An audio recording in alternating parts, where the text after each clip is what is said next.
नमस्कार साथियों बेसिक विभाग के पीछे तो ऐसा लग रहा है सारा सरकारी अमला लग गया है। मुख्यमंत्री कार्यालय से लेके खुद मुख्यमंत्री बेसिक शिक्षकों के पीछे नहा धो के पड़ गए हैं। रोज नए नए प्रयोग किए जा रहे हैं, रोज नई नई बातें लाई जा रही हैं, रोज नए नए आदेश जारी किए जा रहे हैं, जिससे कि बेसिक शिक्षक घनचक्कर हो गए हैं।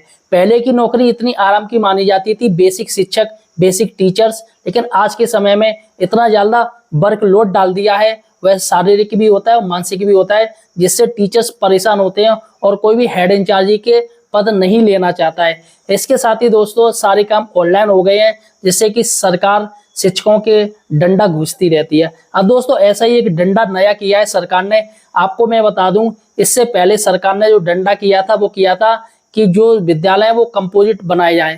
पहले प्राइमरी और जूनियर एक ही प्रांगण में हुआ करते थे, लेकिन उनके जो हेड टीचर वो अलग अलग हुआ करते थे, लेकिन सरकार ने दोनों को आपस में मर्ज कर दिया, यानी कंपोजिट विद्यालय बना दिया। लेकिन दोस्तों कंपोजिट विद्यालयों में भी जूता चप्पल चलना शुरू हो गया है, क्योंकि दोस्तों प्राइमरी और जूनियर के स्टाफ आपस में बन रही है। ऐसा दोस्तों तमाम वीडियो आपको वायरल होते हुए दिख भी रहे हैं।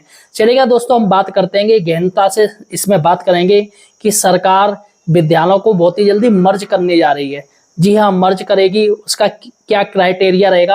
यहाँ पर मैं आपको मर्ज बता दूं, मर्ज क्या होता है। मर्ज ये होता है कि जहाँ पर बच्चों की संख्या कम होती है वहाँ के विद्यालयों को सरकार बंद करेगी।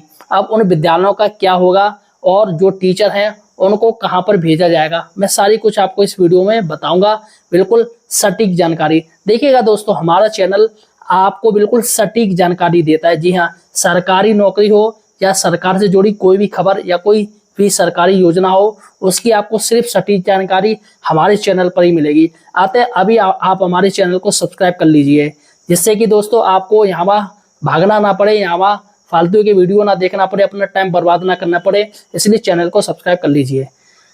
चलिएगा दोस्तों बात करते हैं कि मर्ज सरकार कैसे करेगी।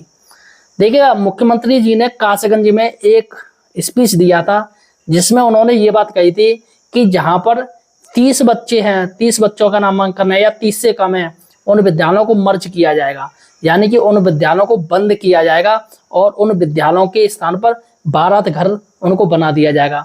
जैसे कि किसी के यहाँ 10 बच्चे हैं तो उस स्कूल को बंद करके उसको 12 घर बना दिया जाएगा और यहाँ पर गांव के लोग उसका इस्तेमाल करेंगे। पहला पॉइंट, यानी जो स्कूल बंद होंगे उनका सरकार क्या करेगी, तो यही करेगी, 12 घर बनाएगी। या हो सकता है कोई सचिवालय बना दे जो सरकारी कामकाज के लिए हो, ऐसा कुछ हो सकता है, लेकिन यहाँ पर 12 घर की बात सबसे ज्यादा हो रही है।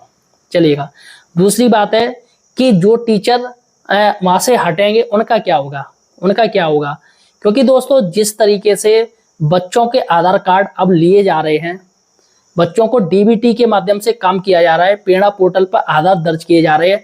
अब ऐसे में फर्जीवाड़ा वो बिल्कुल बंद हो गया। एक बच्चे का पहले 10-10 जगह नामांकन हुआ करता था, लेकिन अब एक ही जगह नामांकन होगा, जिससे कि बच्चों की संख्याओं में कमी आ गई और फर्जीवाड़ा भी रुक गया। जहाँ पर किसी स्कूल में 100-100 बच्चे हुआ करते थे, आज स्थिति ये है कि उनको 10-10 या 15-15 बच्चों के भी नामांकन नहीं हो पाते हैं। उनकी संख्या घट के सिर्फ 30 या 32 या 40 तक रह गई है। ऊपर से सरकार डंडा घुसती रहती है कि बच्चों का नामांकन बढ़ाओ, बच्चों का नामांकन बढ़ाओ, लेकिन स्थिति ये है कि आधार कार्ड बच्चों के है ही नहीं है और आधार कार्ड बनाने में भी काफी जटिल प्रक्रिया है, जिसपे दोस्तों सरकार संज्ञान नहीं लेती है, इसलिए बेसिक शिक्षक परेशान रहता है, शारीरिक और मानसिक। चलिएगा बात करते हैं जो शिक्षक उस स्कूल से हटेंगे। जैसे कोई स्कूल है जहाँ पर करीब 15 बच्चे हैं, अब ऐसे में वो स्कूल बंद होता है और वहां पर 2 टीचर हैं या शिक्षा मित्र हैं, तो उनका क्या होगा। तो देखिएगा दोस्त साथियों, सबसे पहले सरकार शिक्षा मित्रों को हटाएगी। जैसा कि मैंने अभी शिक्षा मित्रों के लिए सरकार ने आदेश भी किया है, उनके बहुत ही जल्दी समायोजन होंगे, तो उनको विकल्प के तौर पर वो विद्यालय दिए जाएंगे जिसमें नामांकन ज्यादा है बच्चों का। तो ओबियसली सबसे पहले शिक्षा मित्रों को वहां से निकाला जाएगा और सरकार ने इसका विज्ञापन बहुत ही जल्दी जारी हो जाएगा समायोजन का। बात करते हैं टीचर्स का क्या होगा। तो देखिएगा दोस्तों, टीचर्स का ये होगा कि जितने भी टीचर्स हैं वहां पर, जो भी सरप्लस हैं, जो टीचर्स मर्ज में आएंगे, जो विद्यालय तो बंद हो गया, अब जो टीचर्स बचेंगे वो सारे टीचर इकट्ठे होंगे, सारे ब्लॉकों के सब जोड़े जाएंगे। एक जिले में कितने टीचर एक्स्ट्रा हैं, अब मान के चलिए किसी जिले में 250 से 300 टीचर्स एक्स्ट्रा हो गए तो उनको ब्लॉक चॉइस दिया जाएगा। जी हाँ, उनको अपने ब्लॉक में नहीं, ये नहीं कि जिस ब्लॉक में वो है उनको वो चॉइस मिलेगा, ऐसा नहीं, उनको पूरे जिले में चॉइस मिलेगा और जहाँ पर सबसे कम है और बच्चे ज़्यादा हैं वहाँ पर उनको भेजा जाएगा। ये जैसा कि मैंने आपको बता दिया। तो यहाँ पर मैंने आपको दो बात बता दी कि स्कूल का क्या होगा और उन टीचर्स का क्या होगा। चलिएगा अब बात करते हैं कि बच्चों की संख्या क्या रहेगी, कितने बच्चे सरकार क्राइटेरिया रखेगी। तो देखिएगा दोस्तों, मथुरा में जिला बेसिक शिक्षा अधिकारी ने तमाम खंड शिक्षा अधिकारियों को एक लेटर जारी किया है। यहाँ पर आप लेटर देख लीजिए। लेटर में साफ साफ लिखा है कि महानिदेशक जी ने, कंचन वर्मा जी ने 13 जून 2025 को एक मीटिंग की थी और मीटिंग में मंडलायुक्त, जिलाधिकारी साहब और सीडीओ साहब और बीएसए साहब और तमाम जो शिक्षा अधिकारी हैं, जो बड़े बड़े अधिकारी हैं, उनकी मीटिंग ली और इस मीटिंग में मुख्यमंत्री जी का विजन सामने उन्होंने रखा और साफ साफ कह दिया कि भाई स्कूल क्या है दोस्तों, इसमें सरकार को नुकसान हो रहा है। नुकसान कैसे हो रहा है देखिएगा, पहले प्राइमरी जूनियर 2 स्कूल हुआ करते थे तो दोनों की सैलरी जाती थी हेड इंचार्ज की, मतलब ज़्यादा काम होता था और ये सब चीज़ें तो उन्होंने एक कर दी। सबसे बड़ा है कि उनका जो कंपोजिट ग्रांट आती थी वो ज़्यादा आती थी, लेकिन अब क्या कर दिया, एक में मर्ज कर दिया तो अब एक कंपोजिट ग्रांट आ रही है। अब सरकार जैसे किसी में 10 बच्चे हैं या 5 बच्चे हैं, वहाँ पर 2 टीचर या 1 टीचर है, तो पहले तो उनकी सैलरी दे रही है सरकार और उसके बाद बच्चे तब भी नहीं बढ़ रहे हैं।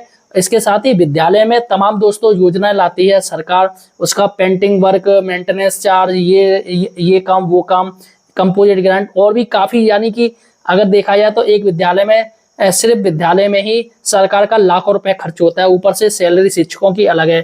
तो ऐसे में सरकार वो विद्यालय में जो पैसा खर्च कर रही है उसे वो बचाएगी। सीधा सा वही पॉइंट है कि उसको बचाना। ऐसा नहीं कि टीचर्स की सैलरी नहीं दी जाएगी, टीचर्स को तो पूरी सैलरी दी जाएगी, लेकिन जो सरकार जो स्कूल में पैसा डाल रही है फालतू के, क्योंकि बच्चों का नामांकन हो ही नहीं रहा है, उसमें बच्चे साल में एक बढ़ रहे हैं या कम हो रहे हैं या स्कूल की स्थिति बिल्कुल बेकार है, लेकिन जो सरकार योजनाएं लाती है स्कूलों के लिए वो सारे स्कूलों के लिए होती है, चाहे उसमें 2 बच्चे हों चाहे उसमें 2 से बच्चे हों। तो सबसे बड़ी बात है सरकार पैसा बचाएगी। अब बात करते हैं दोस्तों कि ऐसा क्या नियम, तो देखिए मथुरा बीएसए ने एक ये आदेश जारी किया है जिसमें दोस्तों उन्होंने साफ साफ कहा है कि 20 या 20 से कम, तो यहाँ पर क्राइटेरिया हो गया 20 बच्चों का, यानी कि जिन स्कूलों में 20 बच्चे होंगे या 20 से कम होंगे वो सरकार उन स्कूलों को बंद करेगी। यहाँ पर मैंने आपको क्राइटेरिया बता दिया और ये भी कहा गया है कि जो टीचर्स होंगे उनको निकटतम विद्यालयों में मर्ज कर दिया जाएगा। लेकिन दोस्तों मुझे लग रहा है ऐसा बिल्कुल भी नहीं हो सकता है, क्योंकि अगर आप जिस ग्राम पंचायत में आप देखिएगा वहां पर पहले से ही टीचर ज्यादा हैं। जैसे आपके बगल वाले स्कूल में कुल 35 बच्चे हैं तो वहां पर वैसे ही 2 टीचर हैं और 1 शिक्षा मित्र है, तो ऐसे में 2 टीचर तो वैसे ही क्राइटेरिया पूरा कर रहा है, तो फिर आपको कहाँ पर भेजा जाएगा। हो सकता है आपके ग्राम पंचायत में बच्चे कम हो और टीचर्स ज्यादा हो, तो ओबियसली आपको निकटतम विद्यालय में मर्ज नहीं कर सकती है सरकार। तो ऐसे में आपको ब्लॉक ट्रांसफर या समायोजन का ऑप्शन लिया जाएगा। सरकार निश्चित ही समायोजन लाएगी और समायोजन में उन सारे टीचर्स को मतलब चाहे वो ईमानदारी से भेजे या वह जोर जबरदस्ती से करे, आपको वहां पर भेज देगी, यानी उस स्कूल में जहाँ पर सच में टीचर्स की जरूरत है। अब चाहे आपका स्कूल अगर 2 किलोमीटर पड़ रहा हो या 5 किलोमीटर पड़ रहा हो, आपका स्कूल बंद होगा तो हो सकता है आपको 50 किलोमीटर दूरी पर भेज दिया जाए, और जिस स्कूल का और जो टीचर 50 किलोमीटर या 60 किलोमीटर की दूरी पे आ रहा है उसका अगर स्कूल बंद होगा तो हो सकता है उसको 5 किलोमीटर या 10 किलोमीटर की दूरी पर मिल जाए और उसको ब्लॉक चेंज करने का भी मौका मिल जाए। तो दोस्तों ये क्राइटेरिया जो कि मैंने आपको बता दिया, 20 से 25 बच्चों क्या ही स्कूल बंद किए जाएंगे। अभी सरकार ने ऑफिशियल इसका अनाउंसमेंट नहीं किया है, लेकिन उन्होंने इतनी संख्या मांगी है। और ऐसे ऐसे मैंने विद्यालय देखे हैं जहाँ पर 35 बच्चों में 6-6 टीचर हैं या 20 बच्चों में 6-6 टीचर नौकरी कर रहे हैं। तो यहाँ पर सरकार पूरे मूड में है और बहुत ही जल्दी मुझे लग रहा है कि इस सत्र में ये काम शुरू करेगी और नेक्स्ट सत्र में ये विद्यालय बिल्कुल क्राइटेरिया बिल्कुल क्लियर हो जाएगा और सरकार उन स्कूलों को बंद कर देगी और जल्दी शिक्षकों को भी मर्ज कर देगी। फिलहाल दोस्तों आपको इससे जुड़ी और कोई समस्या है या आपके मन में कोई प्रश्न उठ रहा है तो मैं कमेंट सेक्शन में जाके मुझसे पूछ सकते हैं। इसके साथ ही हमारे चैनल बेरोजगार हेल्पर को सब्सक्राइब जरूर कीजिएगा। धन्यवाद साथियों।